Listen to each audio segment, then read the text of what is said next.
Malizie maneno yangu kwa maneno ya Waarabu, wanasema ibnu Adam, ewe mwanadamu. Ibnu Adam, ewe mwana wa Adamu. Mwana wa Adamu ni mimi na wewe, uwe ni mwanamke na uwe ni mwanaume. Waladtuka ummuka bakiyan, mamako amekuzaa analia kwa uchungu wa kukuzaa wewe. Wannasu haulaha yadhakuna surura, lakini watu walio pembeni ya mama wote wanafurahi na kuchekelea. Kaja baba, kaja mama, mtoto kafanana na mimi, kafanana na mama yake, kafanana na nani, watu wote wanafurahi, kujifungua salama, alhamdulillah. Waladtuka ummuka bakiya, mama aliyekuzaa wewe amezaa analia.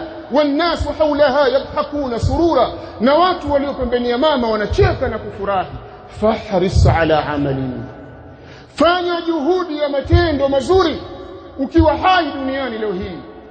Takun idha bakau fi yawmi mautika dahikan masrura, utakuwa wewe kwa matendo yako mazuri unayofanya, siku watu wanalia kwa msiba wako, wewe unacheka na kufurahi kwa kukutana na Mola wako akiwa yuko radhi na wewe. Turejeni kwa Mola wetu, tumuombe msamaha Mola wetu, tuache jeuri na kujiona. Walikuwa kabla yetu watu na leo hawapo.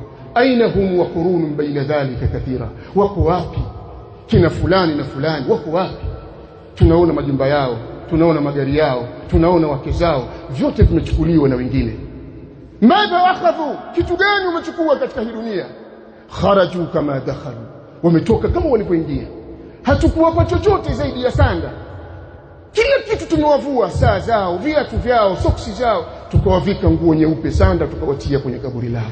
Sio kwamba hatupendi, ndio mapango ya Allah, ndio utaratibu wa Allah. Na wewe walivyoondoka wale, utaondoka na wewe.